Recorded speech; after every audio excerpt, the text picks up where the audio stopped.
اللہ اللہ کا وہ نور ہے، اللہ وہ نور ہے جو آفتاب کی شعاع میں نظر آ رہا، جو مہتاب کی کرنوں میں نظر آ رہا، جو تاروں کی جھلملاہٹ میں نظر آ رہا، وہ سر پر فلک سفید پوش چوٹیوں پہ نظر آ رہا، سبز پوش چوٹیوں پہ نظر آ رہا، ہوا کی لہروں میں اس کا نور نظر آ رہا، پانی کی موجوں میں اللہ کا نور نظر آ رہا، کلیوں کے مسکرانے میں اللہ کے نور کا پتہ مل رہا ہے، گلاب کے سرخ جوڑے میں اللہ کے نور کا پتہ مل رہا ہے، گندم کے پھٹ کر فصل کی شکل میں تیار ہو کر اور خوشوں سے بھر کر دانوں سے بھر کر کٹنے کو تیار ہو کر ہمارے گھر تک پہنچنے کا راستہ بنوا کر یہ ساری چیزیں بتا رہی ہیں کہ اللہ کا نور ایک ایک ذرے میں، ایک ایک پتے میں، پانی کے ایک ایک قطرے میں، ہوا کے ہر جھونکے میں اللہ کا نور جس سے نظر نہ آیا وہ سب سے بڑا اندھا، وہ سب سے بڑا جاہل، جس نے اللہ کے خاموش پیغام کو نہ سنا، جس نے ہواؤں کی سنسناہٹ کو سن کر اللہ کو نہ پہچانا، جس نے برستے بادلوں سے قطرے قطرے کو زمین پہ گرتا دیکھ کر اللہ کو نہ پہچانا، جس نے بجلیوں کی چمک سے اپنے اللہ کو نہ پہچانا، جس نے بادلوں کی گرج سے اپنے اللہ کو نہ پہچانا، جس نے عقاب کی بلند پرواز سے اور اس کی جھپٹ سے اپنے اللہ کو نہ پہچانا، اور جس نے بلبل کے خوبصورت نغمے سے اپنے اللہ کو نہ پہچانا، اور جس نے پپیہا کی خوبصورت آواز سے اپنے اللہ کو نہ پہچانا، اور جس نے سانپ کے بل کھانے سے پھنکارنے سے اس کے خالق اور مالک کو نہ پہچانا، جس نے مشک کے نافے میں، ہرن کے نافے میں جا کر خون کے مشک میں تبدیل ہو جانے سے جس نے اپنے اللہ کو نہ پہچانا، اور جس نے ریشم کیڑے کی تھوک سے ریشم کے دھاگے کو بنتے ہوئے دیکھ کر اپنے اللہ کو نہ پہچانا، جس نے شہد کی مکھی میں پانی کو جا کر اور رس کو جا کر شہد میں بدلتا دیکھ کر اپنے اللہ تعالیٰ کو نہ پہچانا، اور جس نے چٹیل میدانوں کو دیکھ کر اس کے خالق کو نہ پہچانا، جس نے پہاڑی سلسلوں کو دیکھ کر اللہ کو نہ پہچانا، جس نے ہیرے اور زمرد،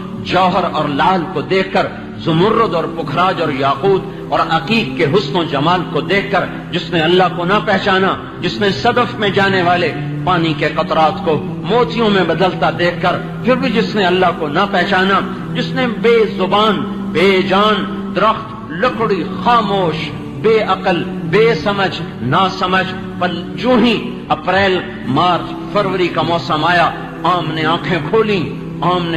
کھولی، ڈالیاں مسکرانے لگیں اور اس میں سے خاموشی کے ساتھ گچھے نکلنا شروع ہوئے، بور لگنا شروع ہوا، پھر وہ آہستہ آہستہ مٹر میں بدلا، پھر وہ اس سے آہستہ آہستہ قوت پکڑی، پھر وہ تھوڑا اور موٹا ہوتا جا رہا ہے، پھر وہ اپریل میں آم کی شکل میں اختیار کی، مئی میں اور بڑا ہوا، جون میں اپنے اندر مٹھاس کو لے کر آیا، پتہ نہیں کون سی شوگر مل کے ساتھ اس نے رابطہ قائم کیا، وہاں سے چینی منگوائی اپنے اندر ڈال دی، پتہ نہیں کس رنگ ریز سے اس نے رابطہ قائم کیا، اور کہیں سبز رنگ لگوایا، کہیں پیلا لگوایا، کہیں سرخ لگوایا۔ ہمارے باغ میں ایک آم ہے، اس کو میں جب دیکھتا ہوں میں کہتا ہوں لا الہ الا اللہ، ایسا حسین، ایسا خوبصورت، کہیں سے نیلا، کہیں سے سرخ، کہیں سے پیلا، کہیں سے سبز، وہ ایسا سترنگا ہے، وہ کھانے میں اتنا مزیدار نہیں پر وہ دیکھنے میں ایسا حسین ہے کہ اس کو دیکھ کر بے ساختہ نکلتا ہے کہ اللہ ہے، اللہ ہے، اللہ ہے۔ کوئی عام اتنا عقل مند نہیں ہے کہ اپنے آپ کو اتنا خوبصورت بنا دے۔ تو میرے بھائیوں، جاہل، نادان، اندھا، ان پڑھ، گنوار کون ہے جس نے یہ سب کچھ دیکھ کر اللہ کو نہ پہچانا؟ اس سے بڑا جاہل کوئی نہیں ہے جو اللہ کو نہ پہچان سکا، جو اس کی ذات کو نہ جان سکا، جو اس کی قدرت کو نہ پہچان سکا، جو اس کی ہیبت اور کبریائی اور جلال اور جبروت کے سامنے سر نہ جھکا سکا، جو بے اختیار ہو کر سر زمین پہ نہ جھکا سکا۔ اس سے بڑا جاہل کوئی نہیں ہے۔ لہذا سب سے بڑا جاہل ملک وہ ہے جہاں سب سے زیادہ اللہ کے نہ جاننے والے ہوں، اللہ کے نہ پہچاننے والے ہوں۔ سب سے بڑا ترقی یافتہ ملک وہ ہے، سب سے بڑا پڑھا لکھا ملک وہ ہے جہاں کے لوگ اللہ کو جانتے ہوں، جو اذان کا نغمہ سن کر ان کے اندر میں حرارت ایمان پیدا ہوتی ہو، جنہیں اللہ کی پکار اپنے دفتر سے اٹھا سکے، گھر سے نکال سکے،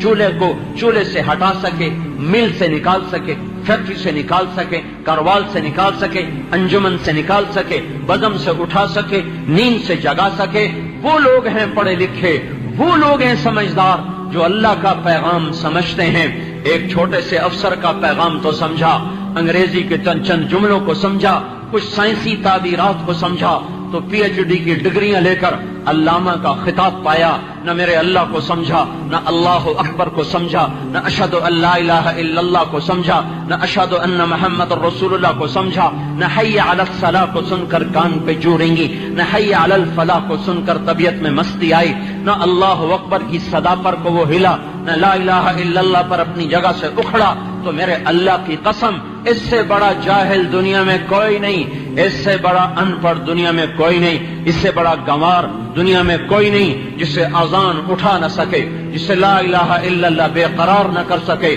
جو راتوں کو اللہ کے سامنے رونا نہ جانتا ہو، جو تنہائیوں میں بیٹھ کر اس کی یاد میں تڑپنا نہ جانتا ہو۔ یہ جاہلوں کا جہان ہے۔